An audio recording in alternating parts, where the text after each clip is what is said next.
Dies ist Afrika, das Land der erbitterten Überlebenskämpfe zwischen Jägern und Gejagten.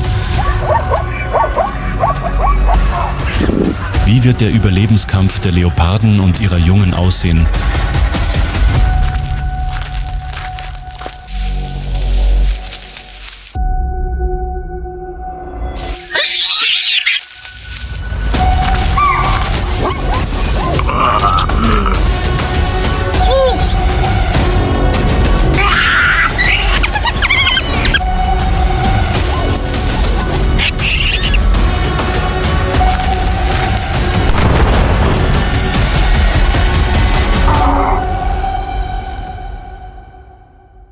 Savanna, der Überlebenskampf der Raubtiere.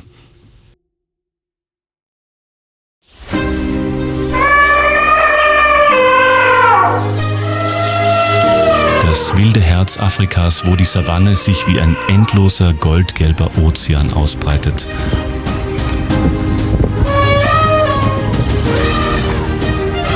Unter der strahlenden Sonne, die durch den dünnen Morgennebel scheint, erscheinen die vereinzelten Akazien wie Geister vor dem trüben Himmel.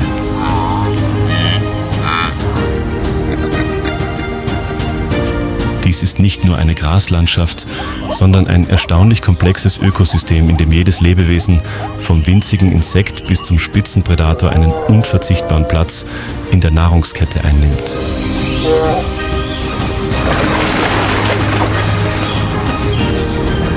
Herden von Gnu rennen in der Morgendämmerung über die Wiese, Elefanten ziehen lautstark durch das trockene Gras, während sie von oben von Geiern und Adlern beobachtet werden, die geduldig auf den richtigen Moment warten.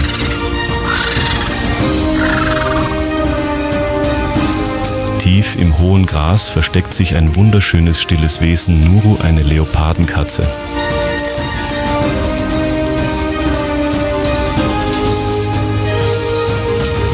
Mit ihrem gefleckten Fell, das wie Sonnenstrahlen durch das Laub scheint, bewegt sie sich lautlos, als würde sie mit ihrer Umgebung verschmelzen.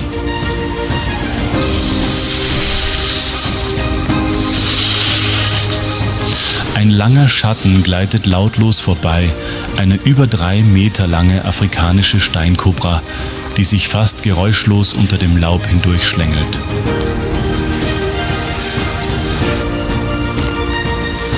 Aber sie ist nicht allein. Hinter ihr schleichen 2 kleine, neugierige und äußerst zerbrechliche Jungtiere. Sie wissen noch nichts von den Gefahren, die in jedem Busch lauern, nichts von den hungrigen Augen, die jeden ihrer unschuldigen Schritte verfolgen. Alles, was sie haben, ist ihre Mutter. Leoparden sind eine der einsamsten Großkatzen Afrikas.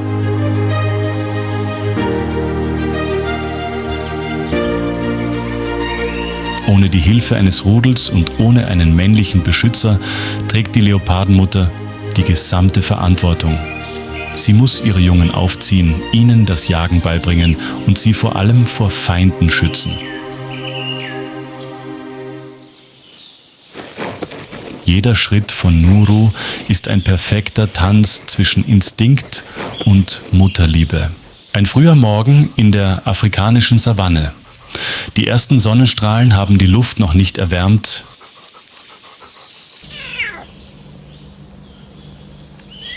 Der Wind ist noch kühl von der Nacht. Das Gras wiegt sich sanft.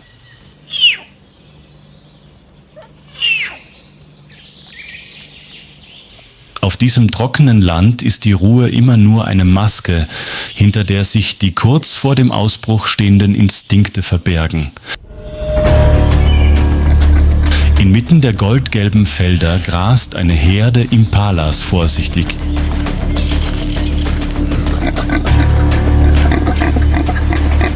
Sie spitzen die Ohren und lassen ihre Augen über die Umgebung schweifen, als ahnten sie, dass der Tod zwischen den hohen Grashalmen lauert.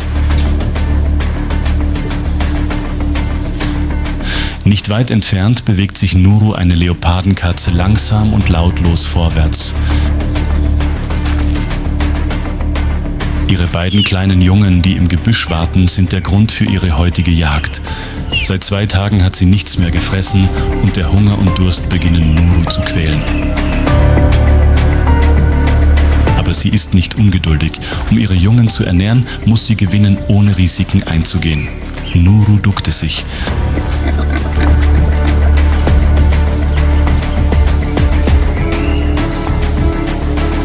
Sie hatte sich ein junges Impala-Weibchen als Ziel ausgesucht, das etwas abseits von der Herde stand.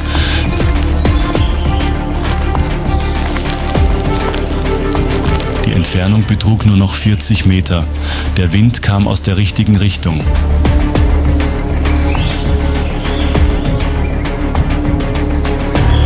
Ihre Muskeln spannten sich, an ihr Herz schlug nicht vor Angst, sondern vor absoluter Konzentration.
Leise schleppte sie ihre Beute in Richtung Gebüsch.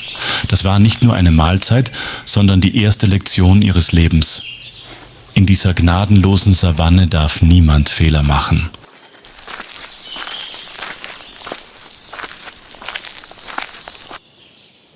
Um zu überleben, muss man lernen, wie der Wind zu sein, still, scharf und präzise.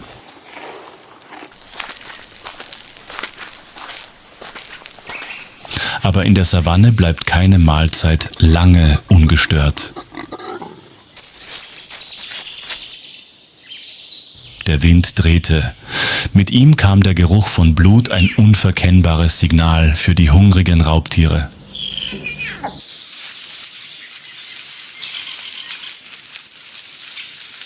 Und dann ertönte dieses Geräusch, das schrille, abgehackte und gruselige Lachen der Hyänen.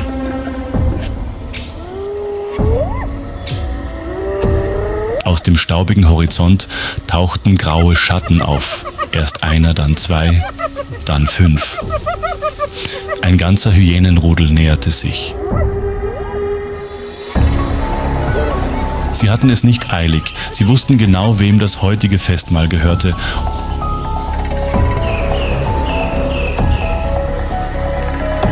Und sie wussten auch, ein einzelner Leopard würde es nicht lange verteidigen können.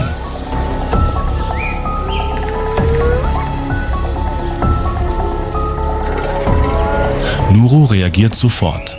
Ein Kopfnicken und ein vertrautes Knurren sind das Signal für die beiden Leopardenjungen. Mutter und Kinder stürmen zu einem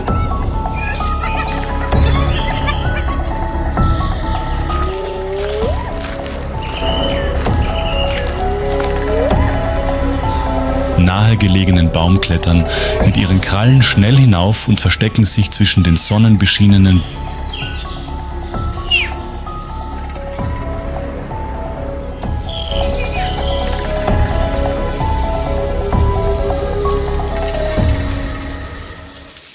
Blättern.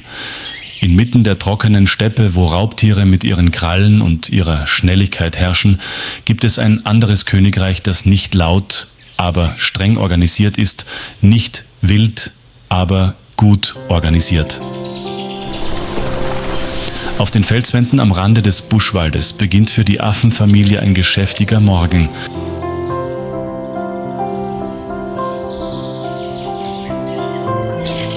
Die Äste rascheln, Steine klappern.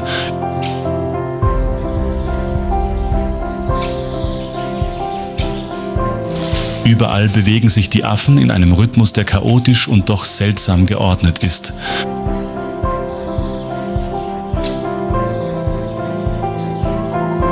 Der große Leitaffe mit seinem graubraunen, zerzausten Fell, das wie ein alter Umhang aussieht, sitzt auf dem höchsten Felsen und lässt seinen Blick über das Gebiet schweifen.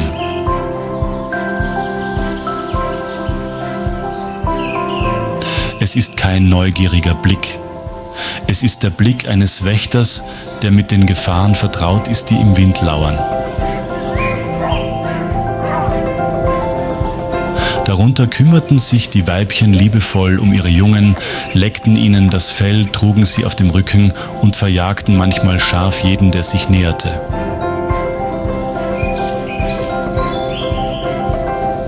Die Jungtiere kletterten, jagten sich gegenseitig und purzelten wie kleine Zirkusartisten, die für ihren Überlebenskampf trainierten. Nicht weit entfernt kehrte eine Gruppe Paviane von ihrer Futtersuche zurück, die Hände voller wilden Früchten und Wurzeln.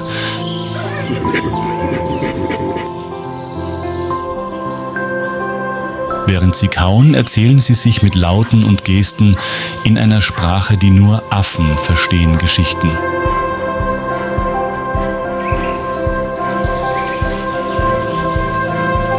Im Gegensatz zu Leoparden, Löwen oder sogar Hyänen, die sich auf ihre Kraft oder ihre individuelle List verlassen, leben 100 Affen in Gemeinschaften.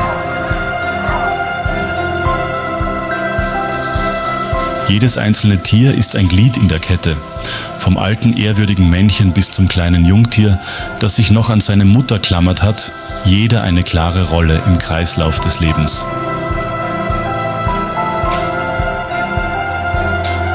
Nach einem geschäftigen Vormittag beginnt die Affenfamilie ihr Revier zu erweitern und durchquert eine unbekannte Wiese.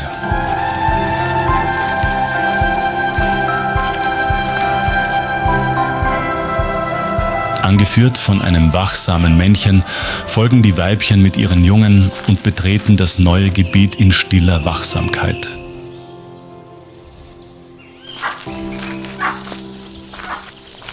Mitten im Gras taucht plötzlich eine Gruppe Geparden auf. Die unerwartete Begegnung lässt beide Seiten innehalten.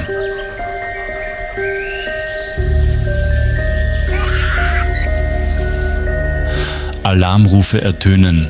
Die männlichen Affen springen sofort auf, schreien laut und stampfen mit den Füßen auf den Boden, um ihre Macht zu demonstrieren.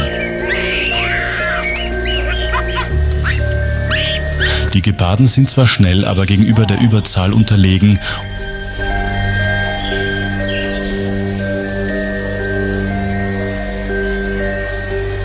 und ziehen sich schnell zurück, um den lautstarken und geschlossenen Affen Platz zu machen.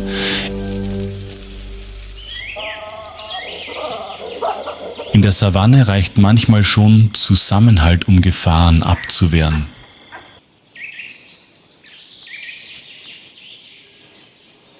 Als die Affen ihre Revier weiter ausdehnten, richteten einige Männchen ihren Blick nach oben, wo sich zwei junge Geparden in den Ästen versteckt hatten.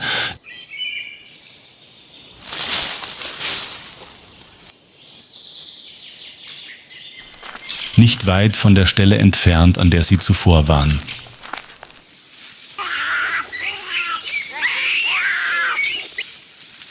Nuru hatte nach seiner ersten Jagd sein Junges in den vertrauten Büschen zurückgelassen, um noch mehr Beute zu suchen.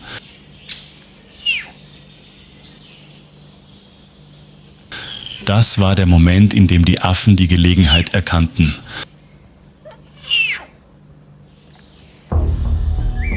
Eine Gruppe Affen begann auf die Bäume zu klettern. Sie waren schnell geschickt und besonders mutig, da sie sich zahlenmäßig überlegen fühlten.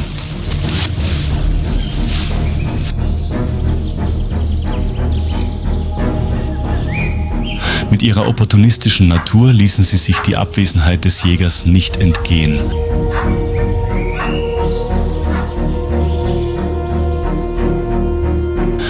beiden Leopardenwelpen rollten sich zusammen, hörten das Rascheln der Blätter und schauten erschrocken auf.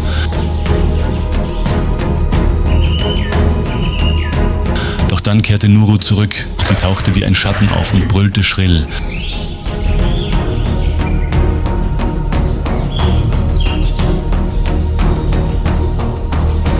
Ihr Brüllen hallte durch das Gebüsch. Die Affen erstarrten auf den Ästen, sprangen dann hastig herunter und zogen sich in aller Eile zurück.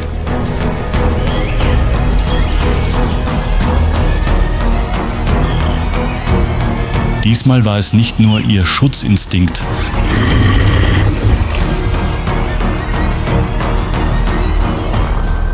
Als die Affen sich zurückzogen und nur noch die Äste raschelten und Blätter fielen, verfolgte Nuru sie nicht.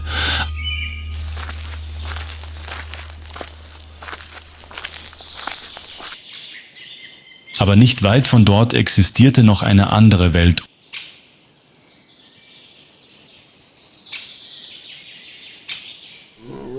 Ohne Eile, ohne Aufregung, tiefgründig wie ein ruhendes Reich.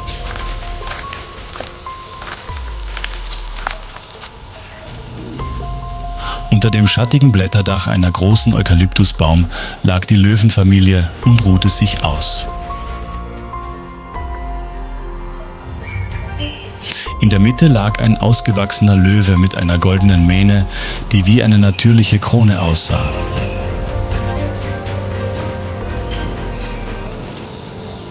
Um ihn herum lagen 3 Weibchen, die sonst als Jägerinnen unterwegs waren, jetzt aber nur noch als Mütter im Schatten der Bäume dösten.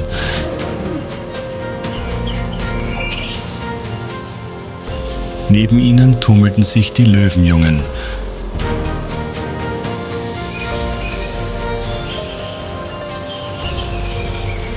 Sie sprangen aufeinander, fletschten, die Zähne kratzten sich, mit den Pfoten fielen hin und standen wieder auf. Alles erste Lektionen, um einmal Herrscher der Savanne zu werden.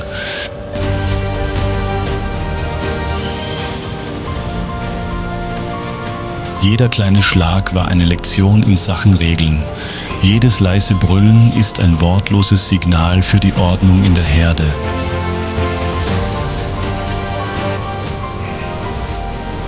Im Gegensatz zu einsamen Leoparden sind Löwen Herdentiere. Sie jagen und leben nicht alleine.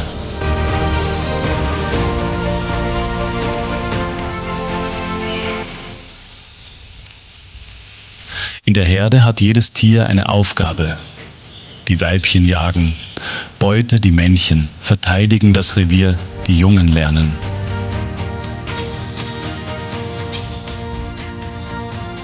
Diese klare Aufgabenteilung hilft der Löwenfamilie, ihre Spitzenposition in der Nahrungskette zu behaupten.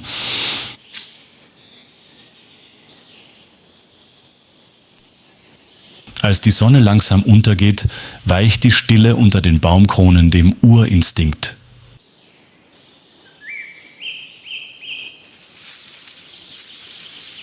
Die Löwinnen beginnen sich zu bewegen.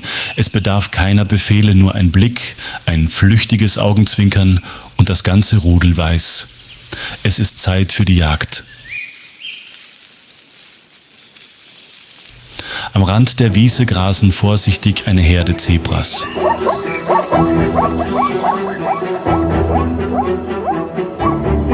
Sie ahnen noch nicht, dass sich wenige 100 Meter entfernt goldene Schatten tief ducken und sich lautlos im Rückenwind bewegen.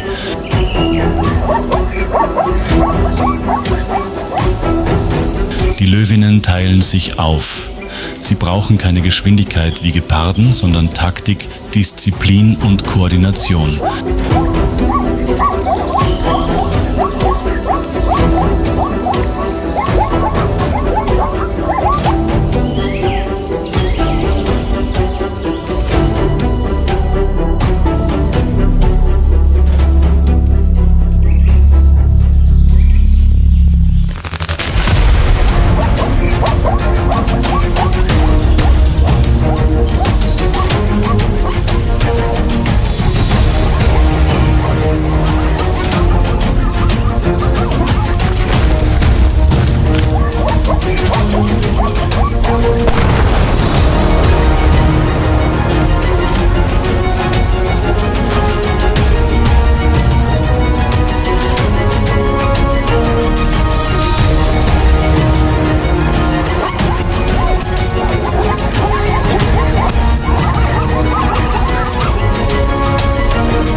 Mahlzeit für die ganze Familie ist da. In der Ferne haben der Löwenmännchen und seine Jungen die Geräusche gehört.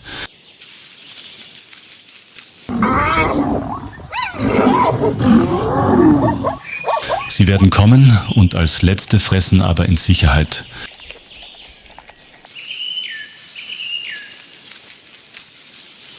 Die Ordnung in der Herde wird durch Gewohnheit und stillschweigendes Einverständnis aufrechterhalten.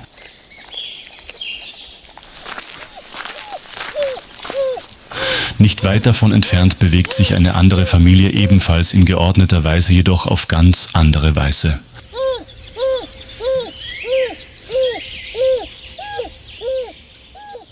Afrikanische Wildhunde sind Fleischfresser mit der besten Kooperationsstrategie in der Savanne. Sie haben keinen eindeutigen Anführer, wie Löwen arbeiten, aber wie eine täglich trainierte Armee zusammen.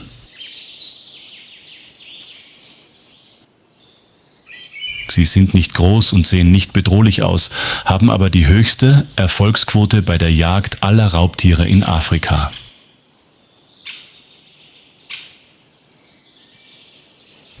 Die ganze Herde bewegt sich sanft wie eine Welle.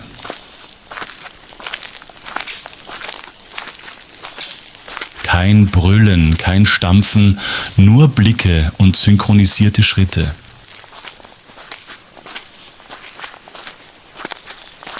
Sie jagen mit einer schnellen Umzingelungsstrategie und drängen ihre Beute in eine Falle, aus der sie sich nicht entkommen kann.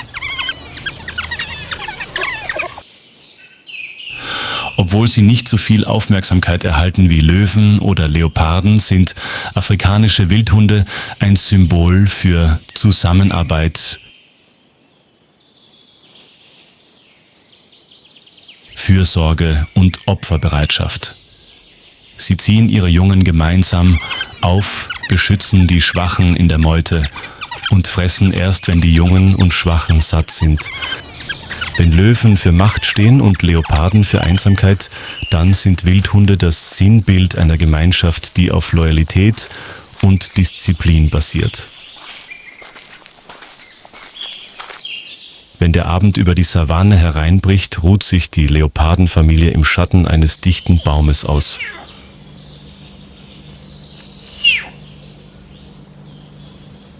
Nuru liegt neben ihren beiden Jungen, die Augen halb geschlossen, die Ohren gespitzt, um jedes Geräusch wahrzunehmen.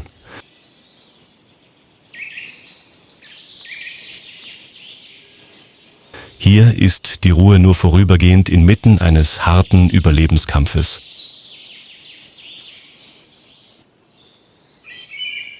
Um ihre Kinder zu ernähren, kann Nuru nicht aufhören.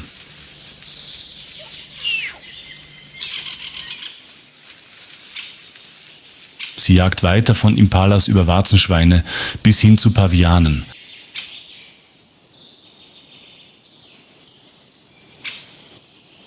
Wenn die Trockenzeit kommt und das Futter knapp wird, ist jede Jagd ein blutiges Glücksspiel.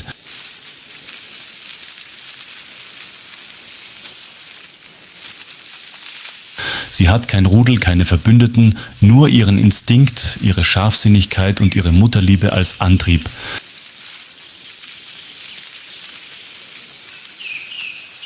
In der Savanne ist Nuru ein Symbol für stille Ausdauer.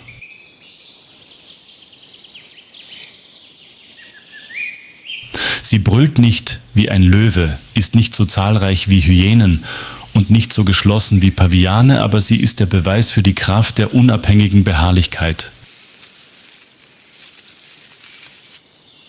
Die größte Bedrohung für Leoparden ist jedoch nicht mehr der Raubtier, sondern der Mensch.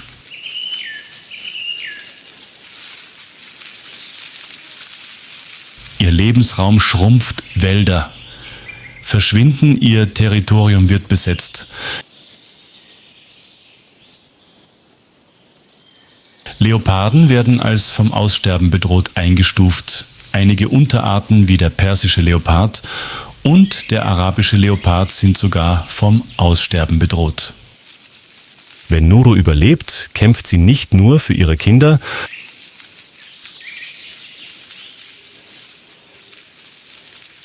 sondern auch für ihr Überleben in einer Welt, in der es immer weniger Platz für Lebewesen wie sie gibt.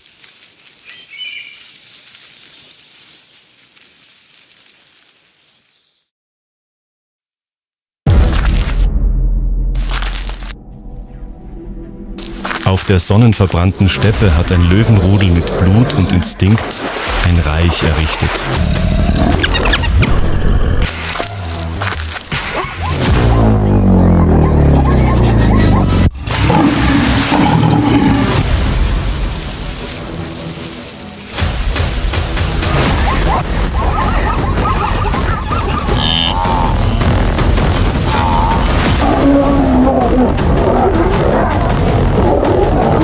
Ist dieses Blut noch stark genug, um in dieser gnadenlosen Welt zu überleben?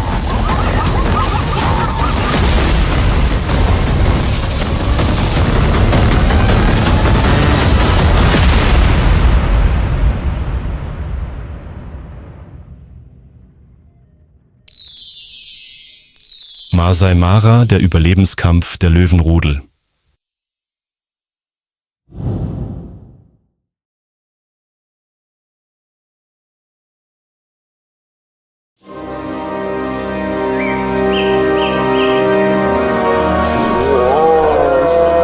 Die Masai Mara gleicht in der Trockenzeit einem stillen Feuermeer.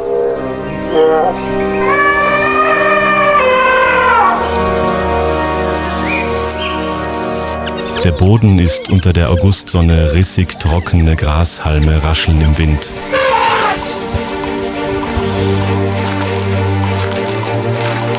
Auf einer Anhöhe geschützt unter dem Laub der Eukalyptusbäume ruht sich eine Löwenrudel namens Mokcho aus.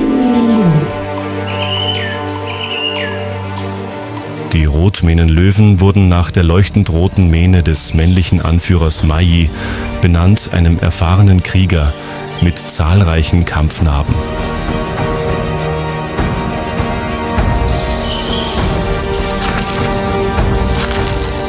Mayi geht nicht mehr auf die Jagd bewacht, aber weiterhin die Grenzen beschützt die Herde und gibt sein Erbe als Anführer weiter.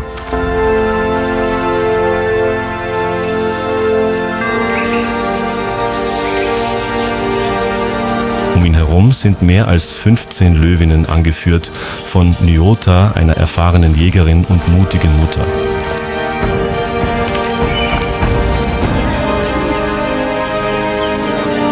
Zwischen ihnen tummeln sich verspielte Löwenjunge, die noch nicht wissen, dass draußen ein kleiner Fehler mit dem Leben bezahlt werden kann.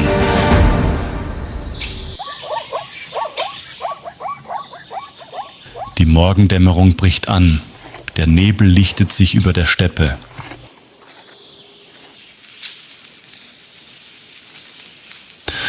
Als eine Herde Zebras am fernen Hügel erscheint und ihre schwarz-weißen Streifen durch den dünnen Nebel schimmern, teilen sich Nyota und ihre Töchter schnell auf und nehmen still ihre Positionen ein.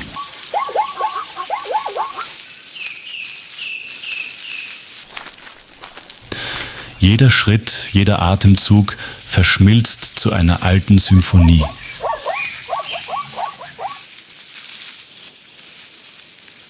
Eine lebende Falle wird geduldig und heimlich aufgestellt, als würde die ganze Welt den Atem anhalten.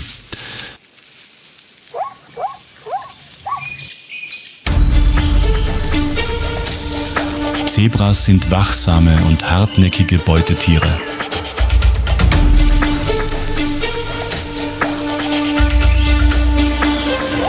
Sie stehen oft mit dem Rücken zueinander, um sich gegenseitig zu beobachten.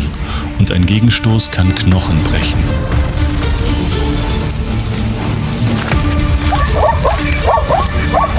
Aber dieses Mal hat die Herde eine Lücke gelassen.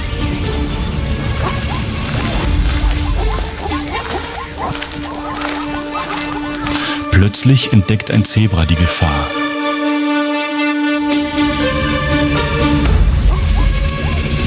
Die Herde gerät in Panik und rennt davon. Das Getrappel der Hufe lässt den Boden beben. Aber Nyota hat sich ein Junges ausgesucht, das hinter der Herde zurückgeblieben ist.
Maji kam als letzter Biss wie in einer Zeremonie leicht in die Beute und trat dann zurück.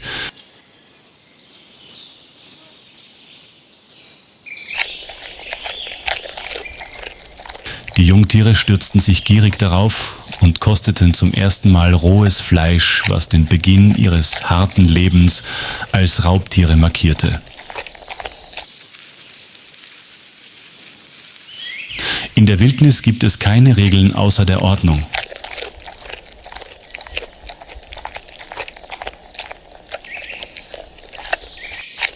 Der Stamm der roten Löwen überlebt nicht durch die Kraft des Einzelnen, sondern durch Zusammenhalt, klare Rollenverteilung und einen nie vergessenen Instinkt. Und solange diese Ordnung aufrechterhalten bleibt, bleibt Maji der König des Roten Landes unter der Sonne Afrikas.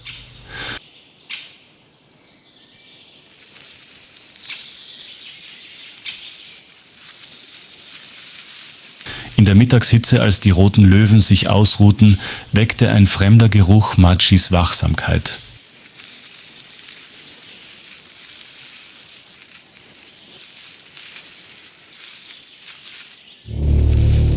Aus der Ferne nähern sich zwei junge Löwen, Kuna und Wiwu, die keine Absicht verbergen, das Rudel zu übernehmen.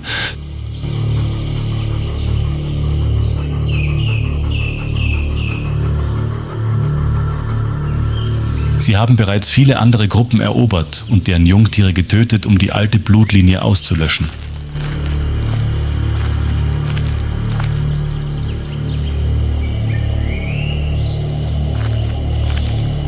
Wiwus tiefes Brüllen klingt wie eine Kriegserklärung.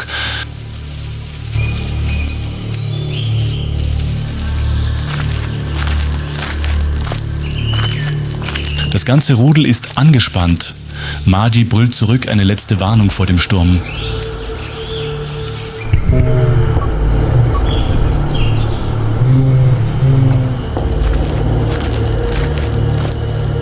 Dies war keine Jagd mehr. Es war das Zeichen für eine möglicherweise blutige Machtübergabe.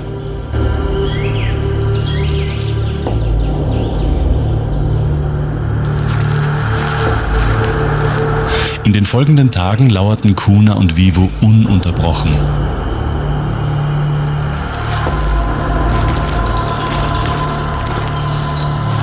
Nachts brüllten sie provokativ, tagsüber versteckten sie sich und beobachteten.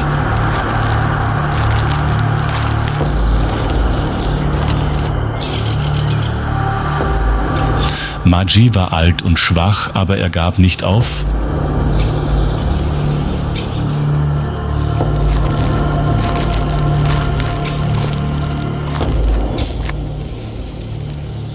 Aß wenig und patrouillierte umso mehr. Er hinterließ Spuren am Rand seines Reviers, um zu zeigen, dass er immer noch der König war. Die ganze Herde war angespannt.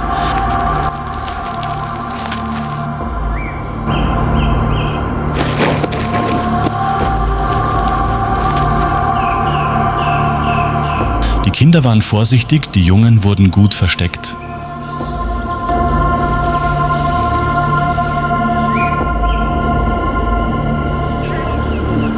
Ein Sturm zog auf und alle spürten es.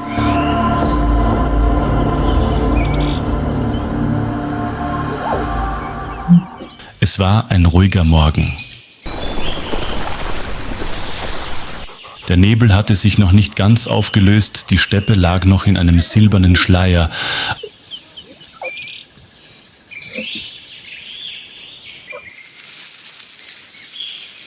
Aber in der Luft lag der Geruch von Spannung und Blut.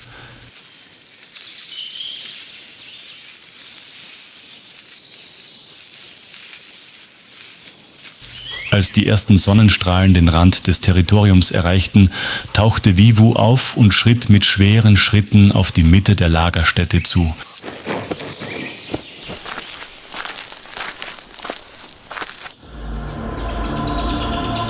Hinter ihm ist Kuna, der so selbstbewusst geht, als ob der Sieg schon in seinen Klauen liegt. Sie machen keinen Hehl daraus. Das brauchen sie auch nicht. Heute ist der Tag der Entscheidung.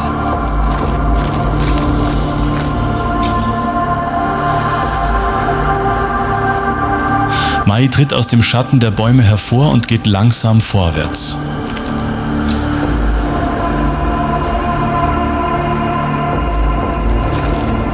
Es ist keine Show mehr, sondern ein Gericht zwischen den Göttern dieses Landes.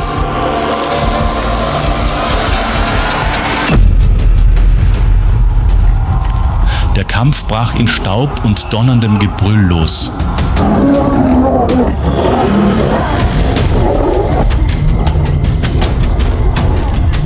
Trotz seines hohen Alters kämpfte Mai mit scharfem Instinkt.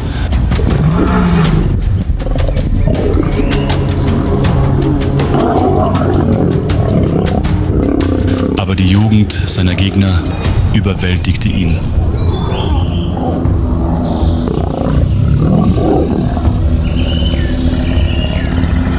Mai brach in der Morgendämmerung zusammen und beendete damit die Ära des Feuers und der Narben.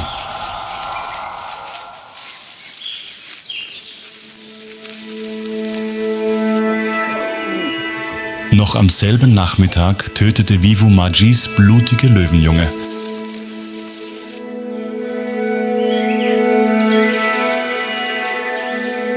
Ein grausamer Brauch, aber so alt wie die Steppe selbst.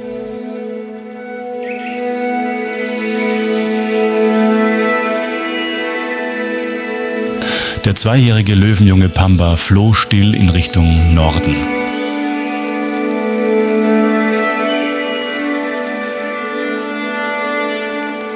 Seine jungen Krallen traten in die Fußstapfen seines Vaters und hinterließen eine Spur, deren Ende noch niemand kannte.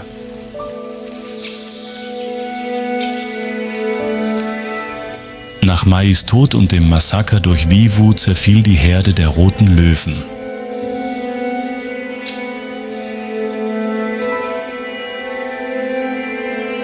Nyota führte eine kleine Gruppe von nur noch wenigen erwachsenen Weibchen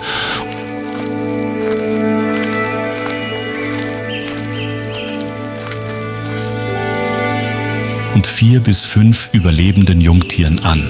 Sie zogen südlich des Talek-Flusses, wo sie auf Ruhe und Nahrung hofften. Doch der Fluss gab sich nicht so leicht geschlagen.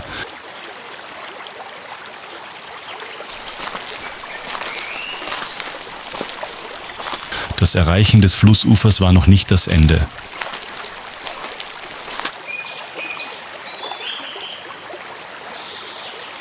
Die wahre Herausforderung lag auf der anderen Seite des Flusses.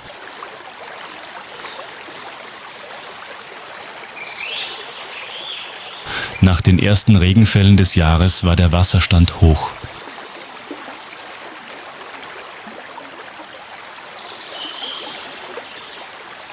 Und unter der trüben Oberfläche lauerten die Augen riesiger Nilkrokodile, die regungslos wie tote Holzstücke dalagen.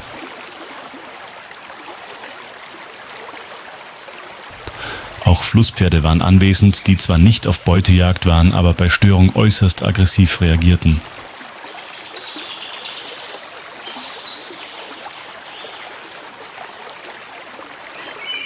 Nyota ist die erste, die den Fluss betritt. Das Wasser steigt und reicht ihr bis zur Brust.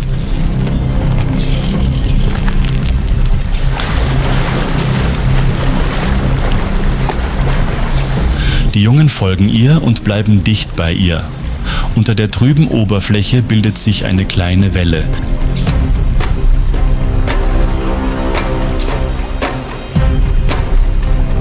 Die Krokodile haben ihr Ziel entdeckt.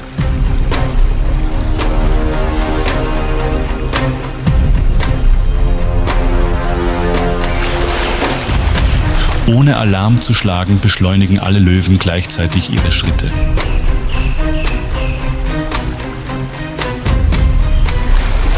Schließlich hat die ganze Herde den Fluss sicher überquert. Es gab keine Verluste. Diesmal wurde die Grenze zwischen Leben und Tod nicht überschritten.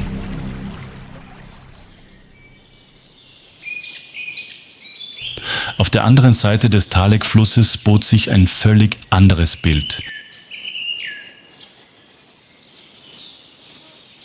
Keine rissige Erde und kein verdorrtes Gras mehr.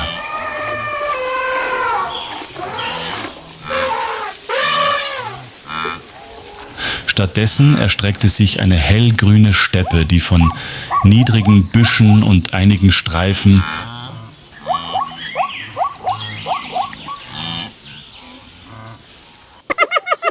feuchter, hoher Gräser durchzogen war. Ein deutliches Zeichen für den Beginn der Regenzeit. Dieses Gebiet wird von anderen Löwenrudeln wohl kaum betreten, da es an das Revier von Hyänen und Wildhunden grenzt.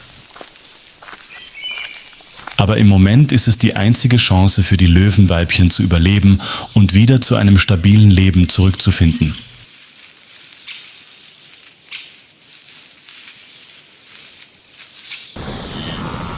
An einem trüben Morgen kündigte ein lautes Getrappel aus westlicher Richtung die Ankunft einer Herde von über 40 Kuhantilopen an.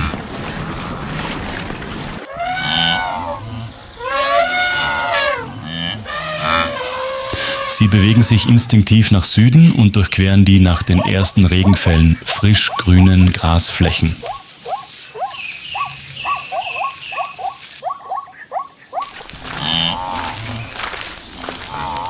Im Gegensatz zu Impalas sind wilde Beeste groß, stark und laufen in Gruppen.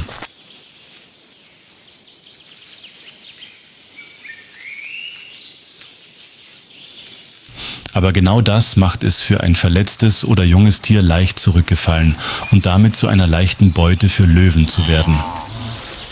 Nyota und einige andere Löwinnen verfolgen die Herde seit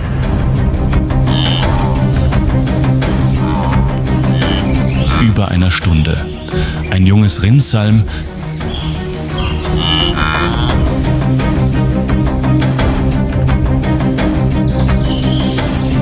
das sich von der Herde entfernt hat, ist ihr Ziel.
Der Angriff erfolgt blitzschnell.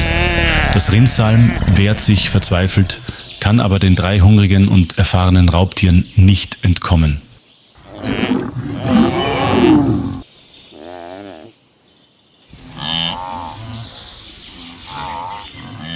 Während eine Löwin begann, die Beute in Richtung Busch zu zerren, hob Nyota den Kopf und beobachtete den Horizont. Die Geier waren aufgetaucht.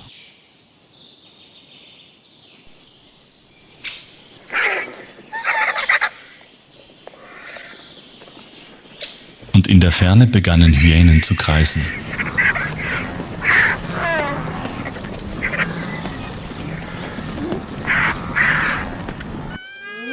Frisches Fleisch bleibt in der Savanne nie lange liegen.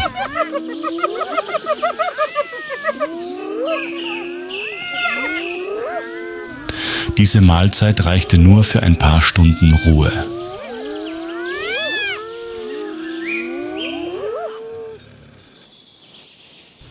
Aber in der Welt der Löwen ist jeder Sieg ein zusätzlicher Tag.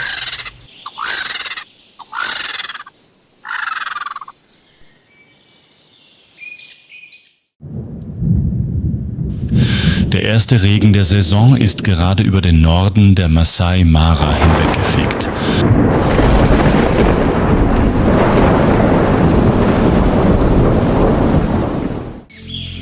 Auf dem feuchten Boden schreitet ein männlicher Löwe lautlos voran.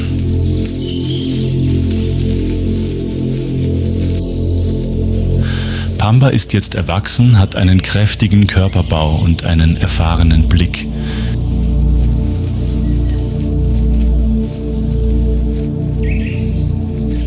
Er ist nicht mehr das junge panische Jungtier, das in der Nacht, als sein Vater viel davonlief. Jetzt ist er ein Krieger.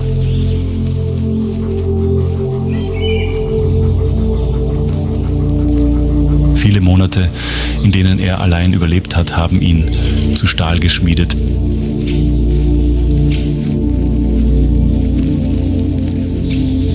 Pamba hat gelernt, Beute zu jagen, Feinden auszuweichen und an der Grenze zu anderen Rudeln zu überleben.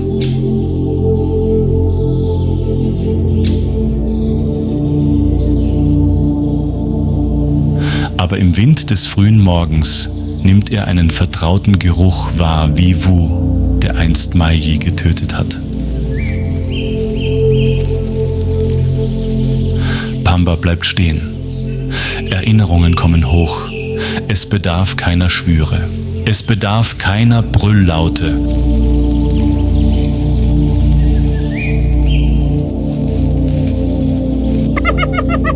Er dreht sich um und beginnt die Reise zurück in sein altes Revier.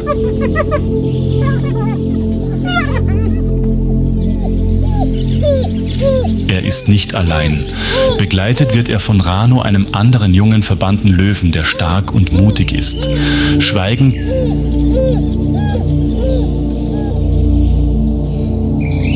ziehen die beiden nach Süden durch hohes Gras, durch das Land, in dem sein Vater einst stand und in dem Blut vergossen wurde.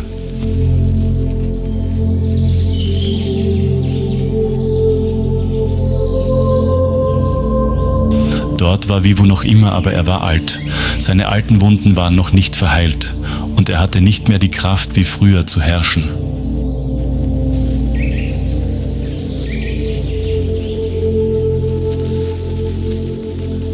Kuna war nach einem heimlichen Streit mit Vivu um das Recht auf Paarung aus dem Rudel verstoßen worden.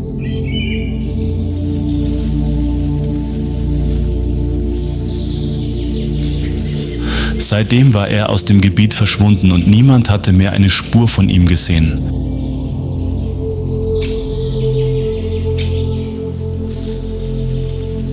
Das Wiedersehen rückte näher und dieses Mal würde Pamba nicht mehr weglaufen.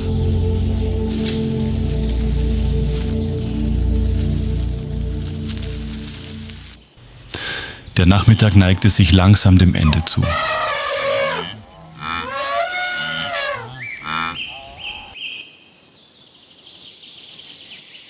Die letzten Sonnenstrahlen fegten einen roten Streifen über das hüfthohe Gras.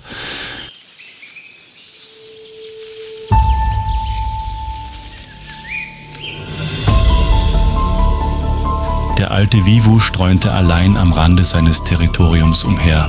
Von Kuna war nichts zu sehen.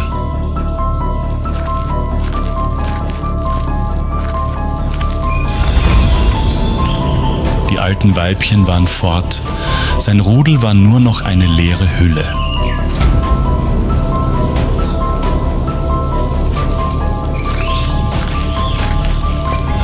Nicht weit entfernt im Gebüsch hielten Pamba und Rano den Atem an.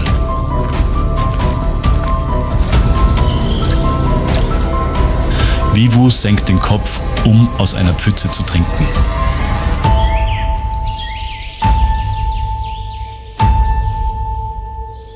diesem Moment stürzen Pamba und Rano hervor.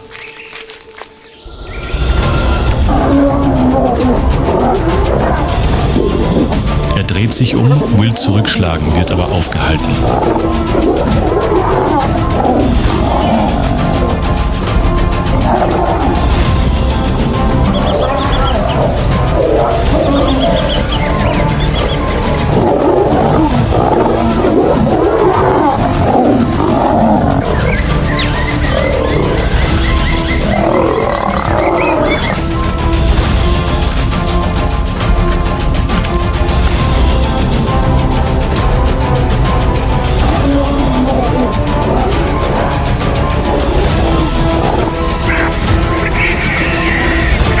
Es ist kein Kampf um Territorium oder Ruhm.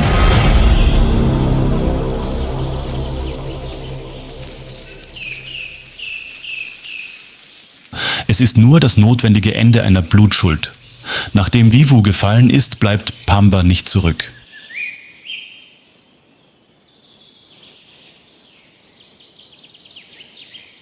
Er und Rano verließen noch in derselben Nacht ihr altes Revier, durchquerten den Rand des Akazienwaldes und die wassergesättigten Grasstreifen in Richtung Süden, wo die Spuren von Nyota und der Löwengruppe, die sich nach dem Massaker vor Jahren versteckt hatten, nur noch schwach zu erkennen waren.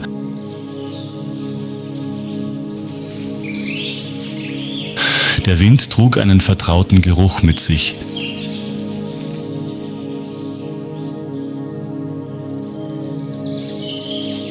Den Geruch der alten Herde, den Geruch von Blut und Fleisch, von Disziplin und von Tagen des Wohlstands.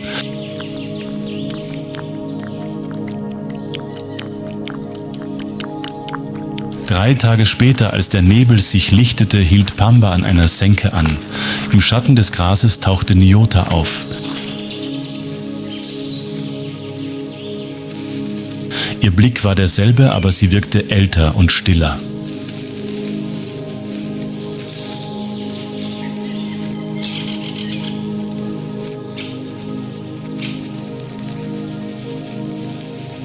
Hinter ihr standen die überlebenden Löwinnen und 4 Jungtiere, die zwar abgemagert waren, aber noch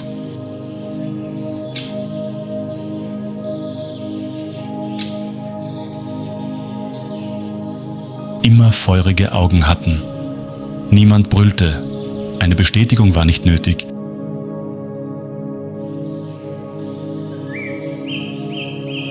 Nyota näherte sich und berührte sanft Pambas Hals.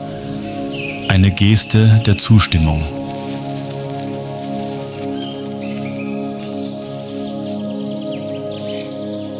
Im Licht der Sonne, die durch die dünnen Wolken schien, brüllte Pamba leise.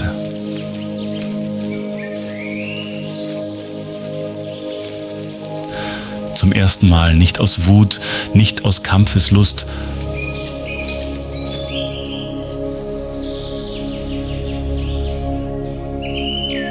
sondern aus Fortführung. Mokcho war nie der Name eines Einzelnen gewesen. Es war das Feuer einer Blutlinie.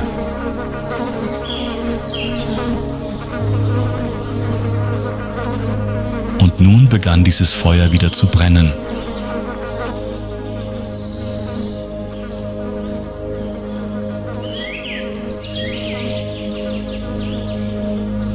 Unter der Führung von Pamba und Rano wurde die Mokcho-Herde Schritt für Schritt wieder stärker.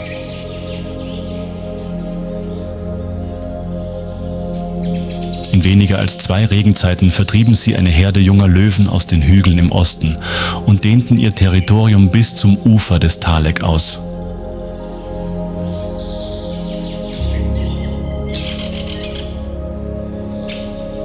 Nyota und die Löwinnen jagten weiterhin so erfolgreich wie früher und zogen eine neue Generation von Jungtieren auf, darunter 2 männliche mit Mähnen, die sich allmählich rot färbten.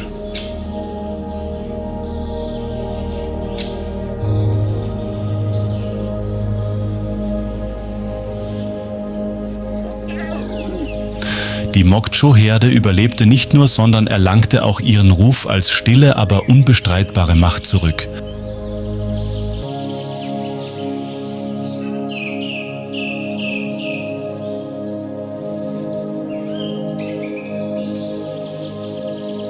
Hyänen mieden ihr Jagdgebiet. Wildhunde hielten sich von ihren Hauptwegen fern.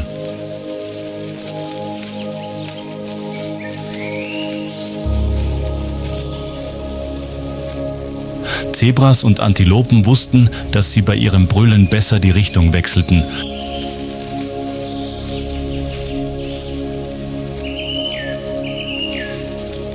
Und jedes Mal, wenn die Sonne unterging, stand Pamba auf einem hohen Hügel und brüllte nicht, um seine Macht zu verkünden, sondern um die Steppe daran zu erinnern. Das Blut von Magi ist noch immer hier und es brennt lichter Flamme. In der rauen Steppe, wo das Leben jeden Tag auf die Probe gestellt wird, können nur diejenigen, die sich aus der Asche erheben, die Legende fortschreiben.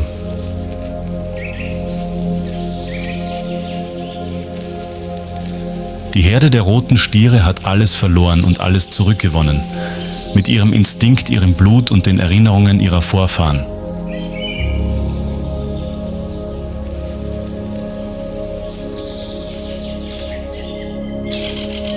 Von Mayi bis Pamba, vom Scheitern bis zur Wiedergeburt haben sie nicht nur überlebt, sondern ein würdiges Leben geführt.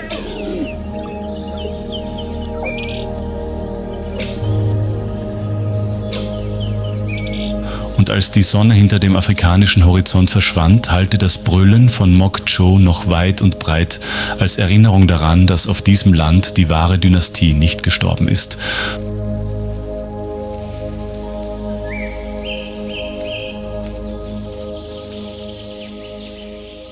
Sondern nur auf einen würdigen Nachfolger wartet.